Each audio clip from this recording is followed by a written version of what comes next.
Baiklah, kali ini saya akan mempresentasikan proposal saya yang berjudul Penggunaan Aktivitas Work from Home untuk Pelaksanaan Audit Eksternal di Masa Setelah COVID-19.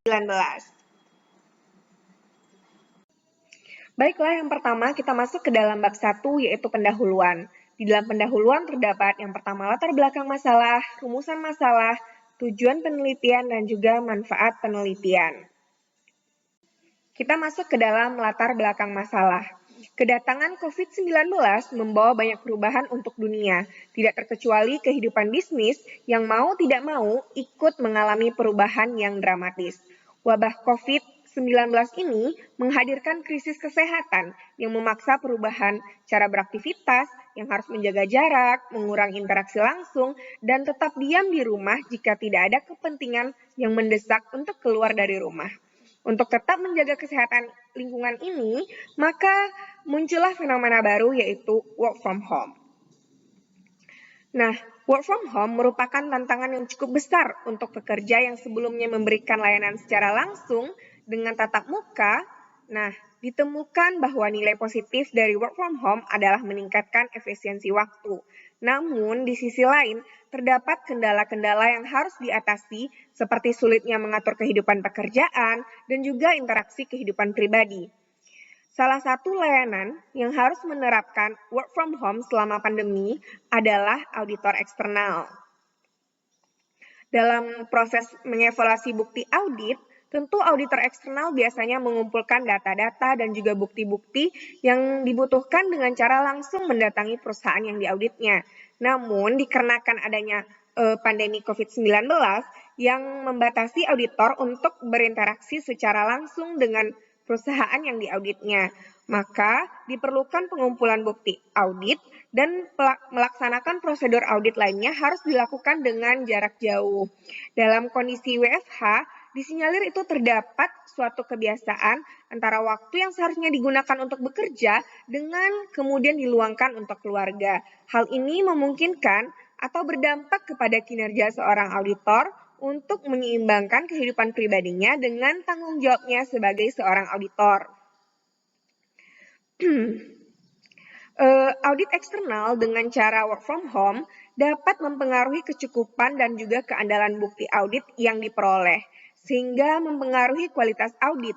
Misalnya, pemberlakuan PSBB yang berimbas pada pembatasan akses dan juga perjalanan maupun ketersediaan personel dari auditor maupun auditi. Coronavirus ini yang terjadi semenjak akhir 2019 terhitung telah melalui hampir 2 tahun atau bahkan lebih 2 tahun hingga saat ini. Nah, kita tentu memasuki masa normal setelah COVID-19. Tentu KAP yang menerapkan WFH bisa berbenah dan memiliki strategi dalam menerapkan work from home hingga saat ini. Work from home tentu mempengaruhi kinerja individu, tetapi kemajuan teknologi dan juga informasi yang sudah berkembang pesat membantu auditor dalam melakukan remote audit atau disebut juga dengan kemampuan auditor dari jarak jauh, yang pada kenyataannya membantu meningkatkan ketersediaan kelompok audit dan mengurangi jumlah biaya perjalanan hingga dapat dilakukannya penghematan. Baiklah, kita masuk ke dalam rumusan masalah. Penelitian mengenai work from home dalam melaksanakan audit memberikan berbagai pandangan terhadap kelebihan dan juga kekurangan yang dilakukannya. Nah, setelah kurang lebih 2 tahun digunakannya work from home dalam melaksanakan audit eksternal, tentu telah banyak pembaharuan yang dilakukan mengenai pelaksanaan dari work from home ini, sehingga menimbulkan kemungkinan-kemungkinan baru yang akan muncul. Maka, di sini peneliti memberikan rumusan masalah mengenai keefektifan dari pelaksanaan audit eksternal dengan work from home di masa setelah COVID-19, sehingga audit eksternal dengan menggunakan work from home dapat diadopsi ataupun ini hanyalah keharusan. Yang pertama itu, apakah pengaruh kualitas audit, biaya pelaksanaan audit, dan juga waktu pelaksanaan audit dalam pelaksanaan audit dengan metode work from home? Yang kedua, apakah work from home dapat diadopsi dan juga digunakan ke depannya dalam pelaksanaan audit eksternal?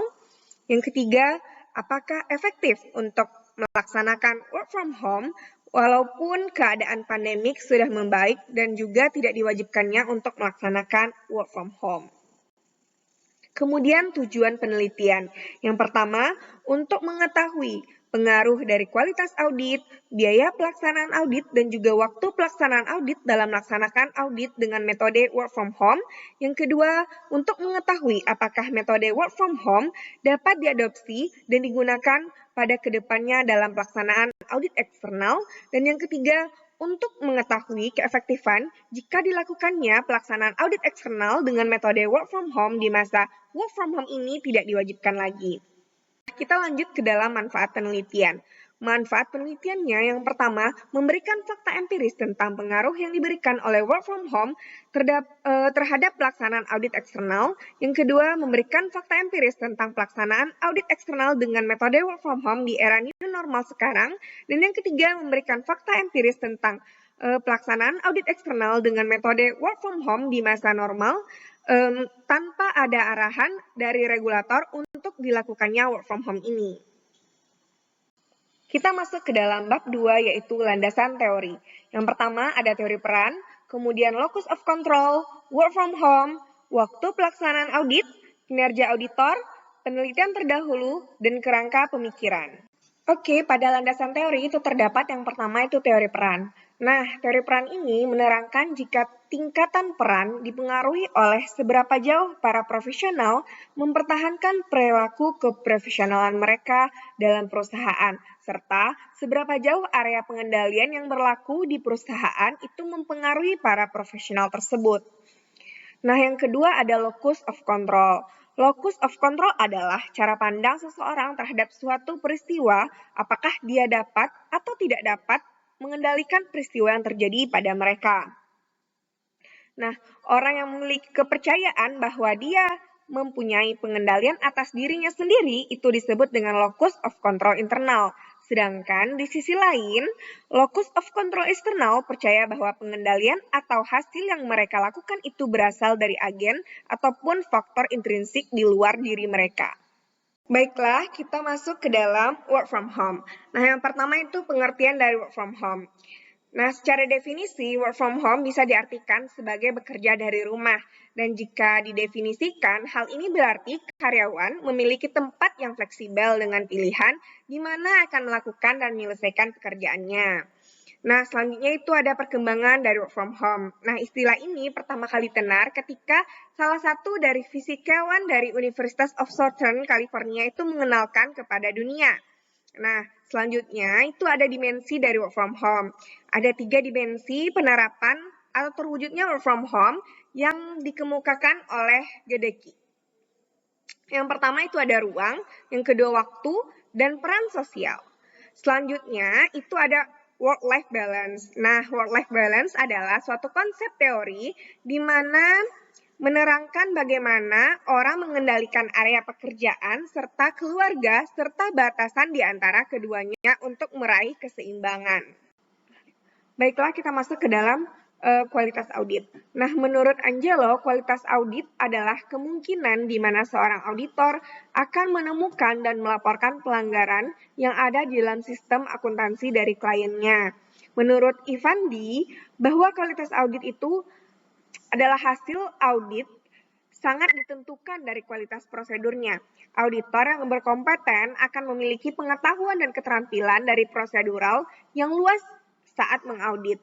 Pengetahuan auditor akan mampu merencanakan prosedur audit yang baik, menetapkan risiko analisis dengan tepat, dan memperoleh kecukupan bukti pemeriksaan, dan akan mampu menyelesaikan audit dengan tepat waktu.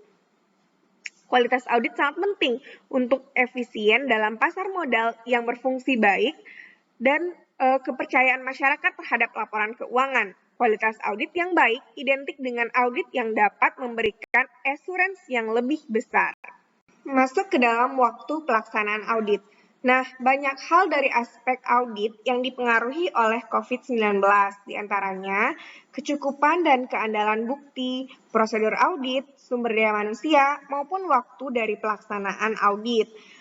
Pandemi COVID-19 menjadi tantangan besar bagi auditor karena adanya pembatasan sosial.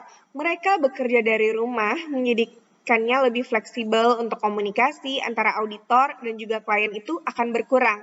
Kemudian tingkat keandalan dan juga kecukupan bukti akan rendah. Namun, waktu yang digunakan lebih sedikit dibandingkan dengan audit secara langsung ke lapangan menurut Olive pada tahun 2019. Selanjutnya, fee audit. Nah, audit fee adalah biaya yang harus dikeluarkan oleh klien karena telah mendapatkan jasa audit yang diberikan oleh KAP. Audit fee merupakan hal krusial di dalam penerimaan penugasan. Karena itu, penentuan audit fee perlu disepakati antara klien dan juga kantor KAP atau selanjutnya itu penelitian terdahulu. Yang pertama, itu berjudul Work from Home and Audit Quality, diteliti oleh Alexander dan Albert, itu pada tahun 2021. Variabel dependennya ada audit quality dan independennya audit work from home. Kemudian yang kedua, itu adalah pengaruh profesionalisme pengendalian auditor dan juga work from home terhadap kinerja auditor, diteliti oleh Dian Widiati dan juga Zubair pada tahun 2002. Itu variabel dependennya kinerja auditor, sedangkan variabel independennya adalah profesionalisme, pengalaman auditor, dan juga work from home. Selanjutnya yang ketiga, itu adalah the effect of COVID-19 on audit quality yang diteliti oleh Khalid dan kawan-kawan pada tahun 2020. Variabel dependennya adalah audit quality, sedangkan variabel independennya adalah social distance at COVID-19. Baiklah, kita masuk ke dalam kerangka pemikiran. Di sini ada variabel independennya, waktu pelaksanaan audit, biaya audit, kualitas audit, sedangkan variabel dependennya di sini adalah pelaksanaan audit eksternal secara work from home setelah COVID-19. Baiklah, selanjutnya kita masuk ke dalam bab 3, metodologi penelitian. Di sini yang pertama terdapat populasi dan sampel, kemudian data dan sumber data, pilot survei yang dilakukan, kemudian instrumen penelitian, metode pengumpulan data, metode analisis data, dan yang terakhir adalah pertimbangan etis. Selanjutnya kita masuk ke dalam populasi dan sampel. Nah, kriteria informan yang digunakan dalam penelitian ini adalah yang pertama memiliki kemampuan akuntansi dan menekuni akuntansi lebih dari 10 tahun.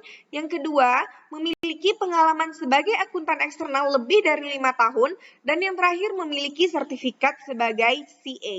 Kemudian, metode pengumpulan data dalam penelitian ini digunakan pengumpulan data dengan cara primer melalui wawancara yang dilakukan secara langsung dengan semi terstruktur.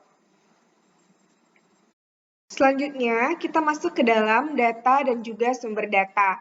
Nah, penelitian ini mengkaji bagaimana kegiatan work from home akan tetap dilangsungkan atau tidak pada masa kewajiban work from home ini tidak ada lagi.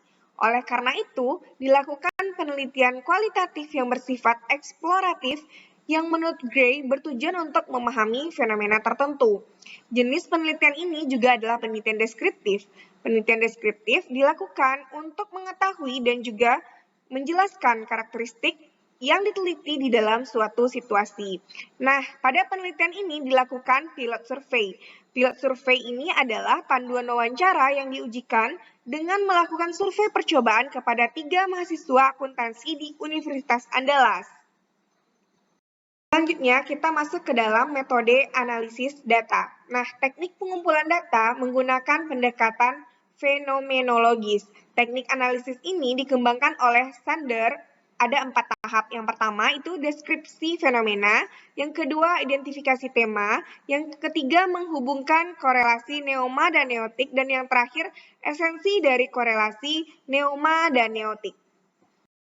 Baiklah, sekian dari presentasi saya kali ini. Terima kasih kepada Bapak, Ibu, dan teman-teman yang telah menyaksikan video saya kali ini. Mohon maaf jika terjadi salah dan kekurangan. Assalamualaikum warahmatullahi wabarakatuh.